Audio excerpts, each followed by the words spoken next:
Covid जब start हुआ था, कराची में एक मस्जिद है सी व्यू के पास में, नाम नहीं ले सकता उस मस्जिद का। वहाँ पे असर की नमाज में पढ़ रहा और मैं अल्लाह से दुआ मांग रहा, ठीक है ना। नमाज पढ़ने के बाद मैं सहन में आया हूँ, ठीक है, सब लोग चले गए और मैं अल्लाह से दुआ मांग रहा हूँ। मैं उस वक्त ना बड़ा गुनहगार बंदा था। मैं जब भी कोई गुनाह करता था ना, रात को घर जाता, 2 रकात नमाज पढ़ता था, अल्लाह से दुआ मांगता था, या अल्लाह मैं हूँ नहीं ऐसा, मुझे बचा, मुझे बचा। करते करते करते फिर एक वक्त आया, मैं असर की नमाज पढ़ने के बाहर आके दुआ मांग रहा था सहन में, और सहन बहुत बड़ा है उसका, सब लोग जा चुके हैं। मैं दुआ मांग रहा हूँ, फ्रॉम नोवेयर एक यूँ हाथ आता है मेरे ऐसे, सीरियसली मेरे रोंगटे खड़े हो जाते हैं जब मैं वाक़या सुना रहा हूँ। मैं पीछे मुड़ के देखता हूँ, खड़े हो गए ना। सीरियसली अभी तो कुछ भी नहीं है, अभी आप जब एंड सुनेंगे ना तो आप वाकई में बोलेंगे कि ये है नमाज की ताकत। जब मैंने पीछे मुड़ के देखा तो एक शख्स कहता है, जो मैंने जी अस्सलाम वालेकुम, कहते जो तू मांग रहा है ना तुझे ज़िंदगी भर नहीं मिलेगा। अच्छा, मैं समझा होते हैं ना बहुत से लोग व्यंजन बेचने के पैसों के चक्कर में बात करते हैं। मैंने कहा आपको क्या चाहिए? कहता ये बता तुझे क्या चाहिए। मैं समझा नहीं आप कहना क्या चाह रहे हैं। कह रहे बेटा जो अभी तू आया है दुनिया की मोहब्बत में नमाज पढ़ने, जिस दिन तू खुदा की मोहब्बत में नमाज पढ़ने आएगा ना, तेरे हाथ उठाने से पहले तेरी दुआ कबूल होगी। मैंने कहा मैं नहीं समझ पा रहा हूँ। कह रहे काम कर, तू फिर से वुजू कर, फिर से असर की नमाज पढ़ और अल्लाह से कह कि अल्लाह ताला मैं तेरी मोहब्बत में पढ़ रहा हूँ नमाज, मुझे जो मैं दुआ मांग रहा हूँ ना वो मेरी दुआ कबूल कर लो। वो बड़ी खतरनाक दुआ थी मेरी, कोविड था, 1 साल के लिए सब कुछ बंद हो गया था। कह रहे अगर तेरी दुआ कबूल हो जाती ना तो फिर तूने पीछे मुड़ के नहीं देखना, जो तेरी पीछे वाली लाइफ है मत देखना उसको।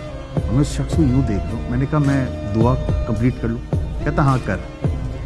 जुगन ये शख्स यहाँ बैठा हुआ है और मैंने सिर्फ दुरूद शरीफ पढ़ा, अल्लाहुम्मा सल्ली अला मोहम्मद व अला आलि मोहम्मद, और मैंने यूँ हाथ फेरे और मैंने पीछे मुड़ के देखा बंदा गायब। सहन बहुत बड़ा है। सामने मौज़न साहब खड़े हुए थे। मैं मौज़न साहब के पास गया, मैंने मौज़न साहब जो शख्स मैं अभी जिस शख्स से बात कर रहा था वो किधर है? वो कहते हैं कि बेटा मैं यही देख रहा हूँ तू बातें किससे कर रहा था। या अल्लाह, मेरे रोंगटे खड़े हो रहे। कह रहे मैं यही देख रहा हूँ तू बातें किससे कर रहा था। मैंने मजाक न करें, सही बताएं। कहते एक काम करो, इमाम साहब से जाके मिलो। जुगन मैं इमाम साहब के पास गया हूँ, मैंने इमाम साहब को पूरा वाक़या सुनाया और उन्होंने कहा बेटा जो उसने कहा है ना वो कर और पीछे मुड़ के ना देखना। फिर जब इमाम साहब ने ये कहा ना पीछे मुड़ के ना देखना, मैंने उसी वक्त उनको रोका। मैंने 1 मिनट, उस शख्स ने भी यही बात की थी जो आप कह रहे हैं, मुझे बताएं ये माजरा क्या है। कह रहे बेटा किसी से जिक्र मत करना इस बात का, अल्लाह ने तुझे चुन लिया है। यहां पे असर के बाद होती है जिनों की नमाज। कई सालों के बाद एक बंदा, तू दूसरा बंदा है मेरी जिंदगी, मुझे 20 साल हो गए यहाँ पे, तो दूसरा बंदा है जिसे अल्लाह ने चुना है।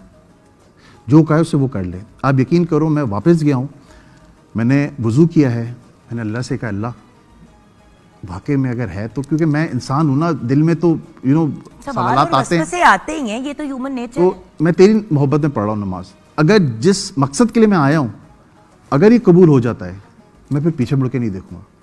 जुगन आप यकीन करो मैंने असर की नमाज पढ़ी। हम जब नमाज पढ़ते हैं फ़ोन सामने रख लेते हैं, मैंने फ़ोन सामने रखा हुआ है और मैंने ये सलाम फेरा है अल्लाह अकबर के लिए, ऐसे हाथ उठाए। उस शख्स ने कहा था तेरे हाथ उठाने से भाई तेरी दुआ कबूल होगी। जिस शख्स के लिए मैं दुआ मांग रहा था ना कि उसने मेरे 15 लाख रुपए लेके भागा हुआ था 1.5 साल से, मैं अल्लाह से दुआ मांग रहा था अल्लाह मुझे कहीं से वो ला दे बंदा, 1.5 साल से फ़ोन बंद था। मैंने ऐसे हाथ उठाए, आधे हाथ उठे हैं, उस बंदे का फ़ोन आया और मैं यूँ देख रहा हूँ और मैं कह रहा हूँ, मैंने कहा हेलो नुमान भाई। कहते हैं आगा भाई आप किधर हैं? मैंने कहा मैं इस मस्जिद में नमाज़ पढ़ूँ। कह रहा उधर है 15 मिनट में आ रहा हूँ। अब 15 मिनट ही याद रखना। कह रहे 15 मिनट में आ रहा हूँ। 15 मिनट के बाद वो शख्स आया, उसने मुझे कॉल की, मैं बाहर गया हूँ, गाड़ी में बैठा हूँ। उस शख्स ने 15 लाख कैश मेरे हाथ में दिए हैं। ये 2019 कोविड तब स्टार्ट हो गया था और मुझे थोड़ी भी हाथ लगा था आगा भाई मुझे माफ़ कर देना, मैं एक मसले में फंस गया था जिसकी वजह से मैं मुल्क छोड़ के भाग गया था।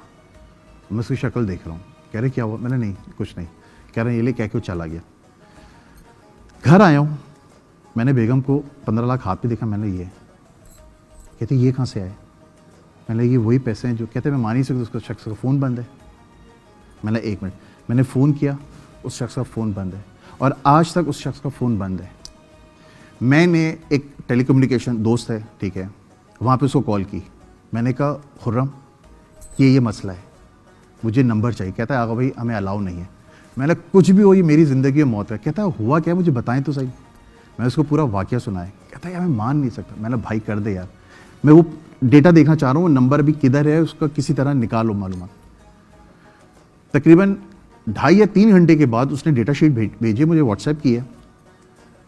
اس نمبر سے پہلے میری مدر کی کال تھی کہ کدھر ہو تم.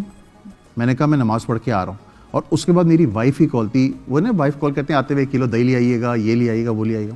بیچ میں جو 15 منٹ کی کنورزیشن تھی نا, جو کال آنا یہ سب, وہ نہیں تھا سسٹم میں. وہ 15 منٹ جو میری لائف میں جو بھی کچھ ہوا ہے وہ سب چیزیں مٹ چکی ہیں. اور اس بندے سے پھر آپ کا وہ جو نعمان بھائی ہیں ان سے نہ آج تک بات ہوئی نہ ملاقات ہوئی. فون بند ہے. یعنی کہ 4-5 سال سے آپ نے نہیں ہے, بند ہے سب کچھ. اس وقت میں نے دیکھا نماز کی طاقت کیا چیز ہوتی ہے. بس اس کے بعد سے میں نے پیچھے مڑ کے نہیں دیکھا.